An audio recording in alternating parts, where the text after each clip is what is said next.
Kakinada anchorage పోర్టులో మంత్రి నాదెండ్ల మనోహర్ తనిఖీలు చేశారు. బార్జీలో లోడ్ అవుతున్న బ్రోకెన్ రైస్ ను మంత్రి పరిశీలించారు. బ్రోకెన్ రైస్ లో పీడీఎస్ రైస్ కలిసి రవాణా చేస్తున్నారా అని నాదెండ్ల ప్రశ్నించారు. అశోక H1 బియ్యం గౌడన్ కూడా పరిశీలించారు. ద్వారంపూడి కుటుంబం పోర్టులో అక్రమాలు అరాచకాలు చేసినట్లు మంత్రి ఆరోపించారు. 2 గోడాన్లలో 5,300 మెట్రిక్ టన్నులు సీజ్ చేశామన్న మంత్రి కేసు విచారణను సిఐడికి అప్పగిస్తున్నట్లు తెలిపారు.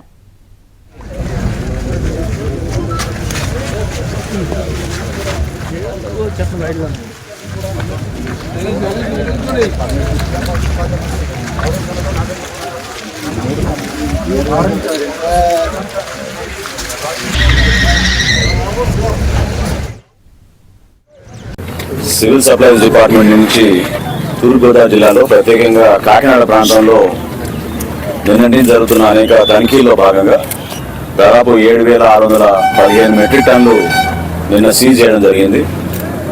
ఈరోజు యాంకరేజ్ పోర్ట్లో కూడా వీళ్ళు ఇదే విధంగా దుర్మార్గంగా వీళ్ళు పేద ప్రజల పొట్ట కొట్టేసి బియ్యాన్ని ఎగుమతి చేసి ఆఫ్రికన్ దేశాలకి చాలా దారుణంగా మన దేశాన్ని కూడా చెడ్డపేరు తీసుకొస్తున్నారు. వీళ్ళు ఎంత అక్రమంగా అన్యాయంగా చేస్తున్నారంటే అటువంటి బియ్యం సరఫరా చేసి పేద దేశాల్లో అక్కడ భారీ అవినీతికి పాల్పడి వీళ్ళు ఈ విధంగా ఇక్కడి నుంచి ఎక్స్పోర్ట్ చేస్తుంటే వెళ్తే ఈరోజు యాంకరేజ్ పోర్ట్లో నేనే ఆశ్చర్యపోయాను.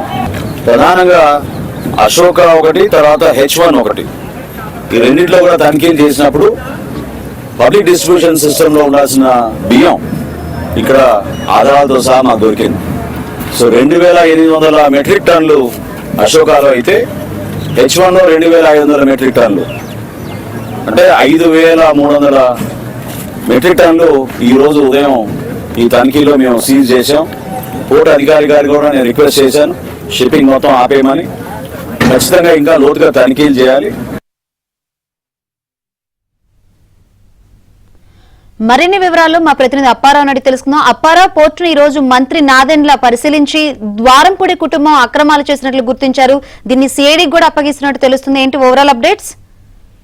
శంకరి, వైసీపీ 5 ఏళ్ల పాలనలో అధికారాన్ని అడ్డం పెట్టుకుని కాకినాడ సిటీ ఎమ్మెల్యే ద్వారంపూడి చంద్రశేఖర్ రెడ్డి ఆయన మనుషులు వేల కోట్ల విలువైన రేషన్ మాఫియాను కొనసాగించిన విషయాన్ని మంత్రి నాదెండ్ల మనోహర్ తన 2 రోజుల పర్యటనలో బయట పెట్టారు. అందులో భాగంగా ఈ రోజు ఆకస్మికంగా కాకినాడ యాంకర్ ఎయిర్పోర్ట్ లో ఆకస్మిక తనిఖీలు దిగారు. విదేశాలకు వెళ్తున్న బియ్యాన్ని మొత్తం పరిశీలించారు. అదేవిధంగా అశోక H1 అనే 2 బియ్యం గోదాములు ఆకస్మిక తనిఖీలు చేపట్టి దాదాపు 5,300 మెట్రిక్ టన్నుల బియ్యానికి సంబంధించి సీజ్ చేయాలని చెప్పి అధికారులకు ఆదేశాలు చేశారు. ప్రధానంగా చూస్తుంటే రేషన్ బియ్యాన్ని పాలిష్ చేసి ద్వారంపూడి ఆయన మనుషులు విదేశాలకు ఎగుమతి చేసి వేల కోట్లు సంపాదిస్తున్నారని మంత్రి నాదెండ్ల మనోహర్ నేరుగా స్పష్టంగా ద్వారంపూడి పేరు ప్రస్తావించారు. ఈ మాఫియాని పూర్తి స్థాయిలో బయట పెడతామని కూడా వ్యవహరించారు. మరోపక్క సీఎం చంద్రబాబు ఖచ్చితంగా ఆదేశాల మేరకు ఈ మాఫియాకి సంబంధించి చర్యలు తీసుకుంటామని సిబిఐ సిఐడి ఎంక్వైరీ కూడా ఆదేశిస్తామని చెప్పారు. అందులో భాగంగా రేషన్ బియ్యం ఉన్న అనుమానాలతో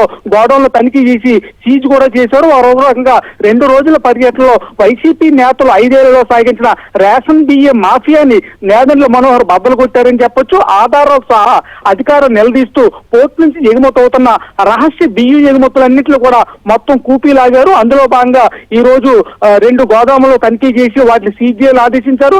అదేవిధంగా నిన్న 6 బియ్యం గోదాములు కూడా తనిఖీ చేసి నిల్వల్లో తేడాల విషయాన్ని, రేషన్ బియ్యం విషయాన్ని కూడా గుర్తించి మొత్తం సీజ్ చేయాలని ఆదేశించారు.